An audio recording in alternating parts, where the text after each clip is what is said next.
everyone, Jen Loves Wrestling here. Hope you are having a great day.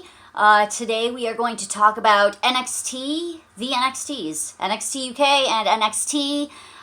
So let's get right down to it. We had a pretty good episode of NXT UK. I think NXT was slightly better just because it was a more consistently great episode. But NXT UK did have the match of the week, in my opinion. So let's talk about NXT UK and the good stuff that they put on there.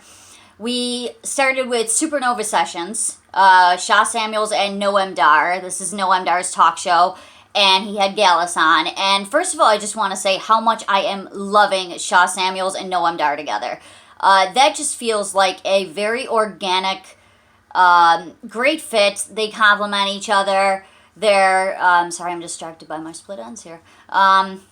But somebody who should not split is Sha Samuels and Noam Dar, because I think I love their friendship together. That it feels very real. They're really funny. They play off each other well. They bounce off each other well. So that was a brilliant coupling from WWE right there, putting those two together. And they had Gallus on Noam Dar's Supernova Sessions talk show, which led to them being jumped by The Hunt. And Eddie Dennis is, he is now going to be scheduled for a match next week on NXT UK. This will be his first in a while, so I'm hoping that they actually go through with this. There's no, like, shenanigans before they cancel it, because I don't know. I love Eddie Dennis, but I feel like he was more really falling in, leaning into that manager role. And as much as I love that, I would love to see him go back to wrestling as well.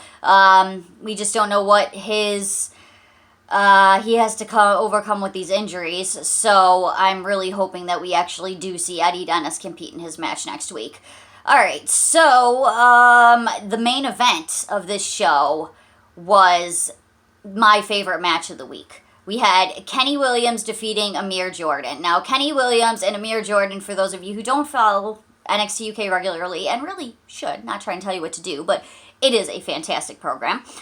They used to be a tag team, and Kenny is more in the mindset of doing whatever it takes to win, becoming frustrating with their losing ways, and Amir is kind of like the clean-cut goody boy babyface, where he doesn't want to get a win like that. He doesn't want to get a win by any means necessary by cheating. So it led to their split, Eddie turning on Amir, and which led to this amazing main event, NXT TakeOver quality worthy, not just a main event for NXT UK, but this was worthy of an NXT UK TakeOver main event.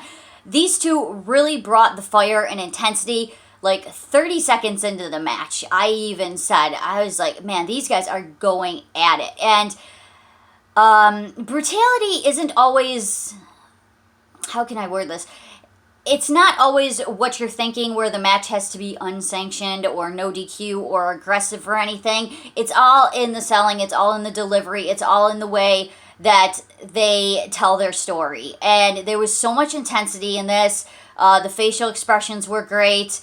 And they were just wrestling, they were fighting like they hate each other. And that's what I want to see when you get this intense of a feud. Something that had friends have a falling out. And it's kind of mirrors in a weird way Kyle O'Reilly and Adam Cole. And you know what?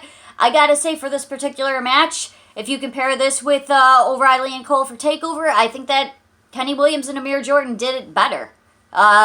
They took the friends that had a falling out thing, and they actually brought that intensity that I was looking for. You can go back and watch my last video about how I think that, honestly, as much as it hurts me to say, because I'm a fan of both of those guys, but Kyle O'Reilly and Adam Cole's TakeOver match under-delivered, and they should really be watching Amir Jordan and Kenny Williams to see what they're doing and do that, because that works. This match worked. This match was amazing. So before we hop over to NXT, yesterday's episode, I just want to take a moment and say one thing that there's nothing positive to say about Raw.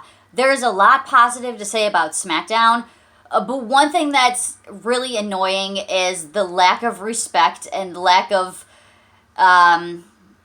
I don't really want to say opportunity because they're champions, but I feel like I'm not even the biggest Dolph Ziggler fan, I love Robert Roode, but I feel like these two as a tag team, they're tag team champions right now, have been so dominant. They've beat everybody, and yet they did not even get a WrestleMania match. And it's just like, what more do these guys gotta do? They had another amazing match on SmackDown, defying the odds again.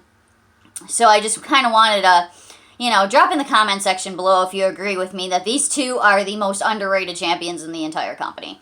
So hopping over to NXT, we started off with a cool, relaxed, kind of surfer, rocker, vacation-y, Kyle O'Reilly vibes coming out, saying he is happy because Adam Cole is nowhere near him, and he is done with Adam Cole. Adam Cole is in his past, and while part of that might be true, I don't know. I wouldn't be so sure, Kyle. I wouldn't be so sure. I don't think this is done, and I don't think it should be done.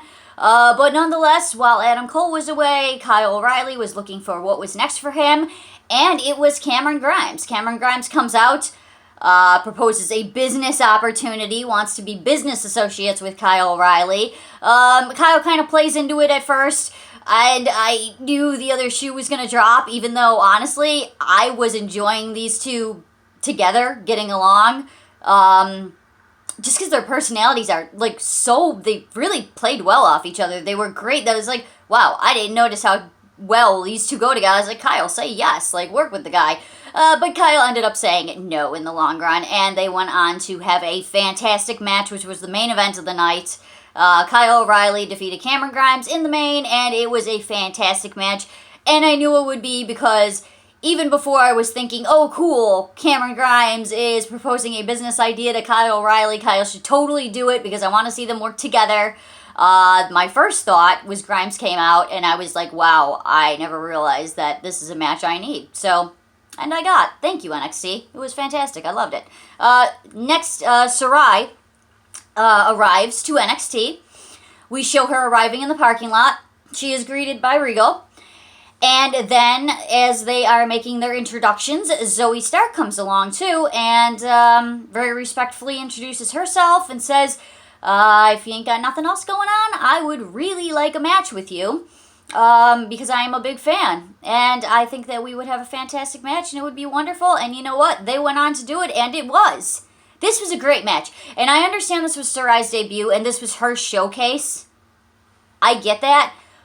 But Zoe Stark is so freaking good. Oh my god. Wow. I mean, they are featuring Zoe on a regular basis, and it is no surprise as to why. She is excellent. And even though this was Sarai's showcase, I got to, and she did defeat Zoe, but to me, Zoe just really shined in that match. I can't get enough of her. She's fantastic. So then we had LA Knight defeat Dexter Lumis because of a little Indy Hartwell unintentional distraction. Indy did come out to ringside. She, of course, is quite the smitten kitten over Dexter Lumis, and it is adorable, and I am here for it. I am all for Index, which led to some funny interactions with her in the way throughout the show. But basically, Indy's presence was distracting to Lumis and caused him to lose this match. And then they almost kissed. Indy apparently was sorry and wanted to make it up to Dexter with a little pucker. But the way, again, interfered, and throughout the show, we've seen the interactions between them. So this is a very interesting, very, very fun storyline. I'm very much enjoying this. And then we were treated to GYV, Grizzled Young Veterans, picking up a big win over Breezango and stating their intentions at MSK's titles. So we'll see how that goes. Kushida defeated a very, very game Oni Lorcan. It was nice to see Oni get this opportunity. Kushida did an open challenge, of course, which is how he won the belt in the first place. So he wanted to return the favor, pay it forward. He was victorious over Oni Lorcan, but they had a great match, and hopefully good things will come Oni's way because I am a huge fan of Oni, so it was nice to see him get this match. So, in our, since WWE likes this buzzword, I guess I'll play along because it suits my personal agenda. In your co-main event of the night, Imperium defeated Everrise. This was a wonderful, lovely little 2-minute freaking match, which I wish would have been longer, but Imperium's so dominant that these are the, this is my cross to bear as an Imperium fan, I guess. I love Marcel so much that I need more of him, but they were dominant in the match. Of course, even overcoming the odds of Killian Dane coming out to ringside, having some words with Alexander Wolf before Drake Maverick got along, so we had a lot of noise going on in the outside. Nonetheless, Marcel, being the genius and the professional that he is, was still able to pick up the victory. Yay. So here's the reason that Imperium is not really in the tag title scene where they deserve to be, is because they have a lot of outside distraction. There's a lot of external noise going on with Imperium right now. We have a Killian Dane issue that we need to get sorted. We have a Timothy Thatcher thing that we still need to get fixed. Once we clear that path, boom, right on to MSK. But first, we got to get all that sorted. So, yeah, then I talked about the main event. Kyle O'Reilly defeated Cameron Grimes. This was while I think that the match of the entire week was definitely by a million miles, I shouldn't say that, Imperium had a match. The match, million miles, was Imperium defeating Everrise. Okay, it was a short match, so that's why I'm going to give this to Kenny and Amir. Amazing stuff. Just textbook masterclass on storytelling. Oh my, I highly recommend this match to everybody. But I think NXT in general had the more solid, consistent show. So, but either way, both the NXTs are worth checking out, not just from this past week, but on a weekly basis. And we are not forgetting about 205 either. We love 205 over here, so make sure you're checking them out as well. And SmackDown, yeah, Raw, it's good to DVR, because then you can fast forward a lot of it. Raw has not been good for a while. Alright, so, yeah, so that wraps it up for all of this stuff this week, and please remember to tune in on Friday around 4 p.m. every Friday.